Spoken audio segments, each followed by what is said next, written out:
बच्चे स्कूल से आने ही वाले होंगे, उनके लिए खाना पकाया है कि नहीं?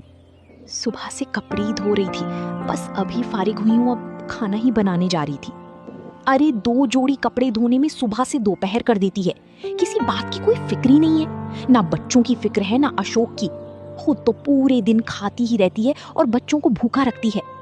आज उनकी माँ होती तो कितनी प्यार से रखती उन्हें।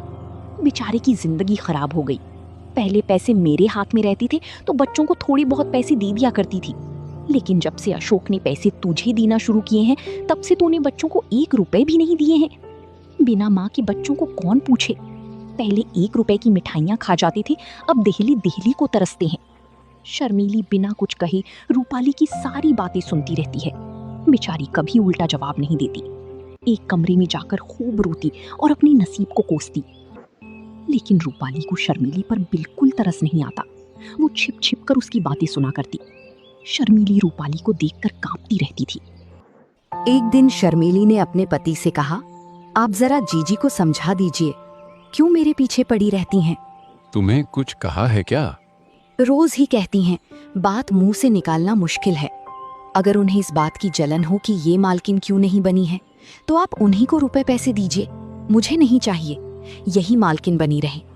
मैं तो केवल इतना ही चाहती हूँ कि कोई मुझे ताने न दिया करे। ये कहते कहते शर्मीली की आंखों से आंसू बहने लगे।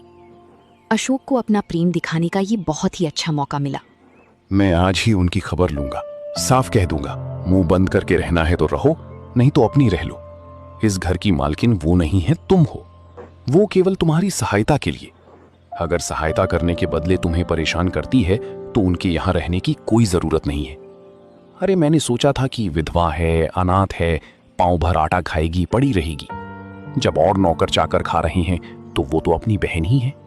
लड़कों की देखभाल के लिए एक औरत की जरूरत भी थी तो रख लिया, लेकिन इसका मतलब ये नहीं है कि वो तुम्हारे ऊपर राज करे। लड़कों को सिखा देती है कि जाकर माँ से पैसे मांगे। लड़के आकर मेरी जान खाते हैं। घड़ी भर लेटना मुश्किल हो जाता है। डांटूं तो वो आंखें लाल पीली करके दौड़ती हैं। मुझे समझती है कि लड़कों को देखकर जलती हैं। ईश्वर जानते होंगे कि मैं बच्चों को कितना प्यार करती हूँ। आखिर मेरे ही तो बच्चे हैं, मुझे उनसे जलन क्यों होने लगी?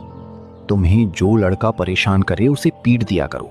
मैं भी देखता हूँ कि कौन आंखें लाल पीली करता है।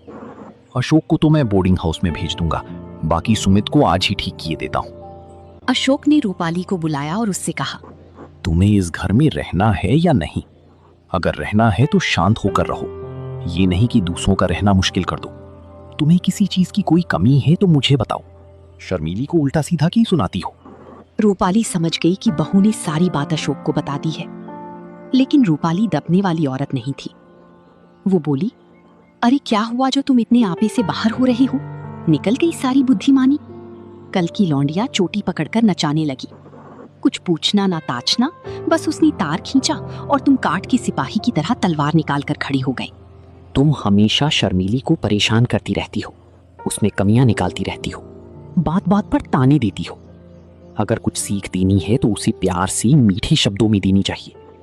तानों से सीख मिलने के बदले उल्टा और जी जलने लगता है इंसान का। तुम्हारी यही मर्जी है ना, किसी बात में ना बोलूं, यही सही। लेकिन फिर ये ना कहना कि तुम घर में बैठी थी क्यों नहीं सलाह दी।